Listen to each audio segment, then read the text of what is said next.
En apparence, la famille Fritzl vivait paisiblement à Amstetten, en Autriche. Joseph, le père, un homme strict, et sa fille Elisabeth, une adolescente discrète. Mais derrière les murs gris de leur maison se cachait un cauchemar. Joseph construisait un abri antinucléaire dans la cave. En réalité, il préparait une prison. Le 28 août 1984, Elisabeth, âgée de 18 ans, disparut. Sa famille reçut une lettre écrite de sa main. Elle disait être partie rejoindre une secte. Mais c'était un mensonge dicté par Joseph lui-même. En vérité, il l'avait attirée à la cave, puis refermé derrière elle une porte métallique. Une porte qu'il seul pouvait ouvrir.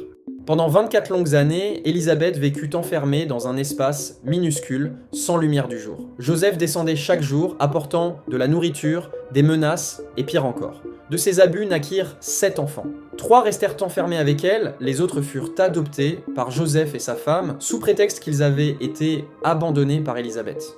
Dans cette cave humide, Elisabeth tenta de créer un semblant de vie pour ses enfants. Elle leur apprenait à lire, à parler doucement pour ne pas alerter le monde d'en haut. L'air y était lourd, l'électricité tombait parfois en panne. Les années passaient, les enfants grandissaient sans jamais voir le soleil. Seule la peur était constante. En 2008, l'un des enfants, Kerstin, tomba gravement malade. Joseph fut obligé de la conduire à l'hôpital. Les médecins furent intrigués. La jeune fille semblait n'avoir jamais vu le monde extérieur. La police fut alertée. Elisabeth, après 24 ans de silence, supplia Joseph de la laisser voir sa fille. Ce fut le début de la fin pour lui.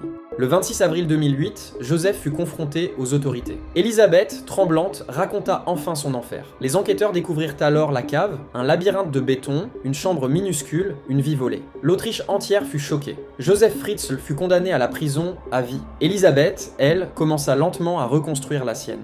Un monstre caché derrière un visage de père qui a transformé l'amour en prison et la vie de sa fille en enfer. C'était Sylvain M. Merci d'avoir regardé. Laissez un commentaire si vous voulez qu'on plonge ensemble dans une nouvelle histoire sombre.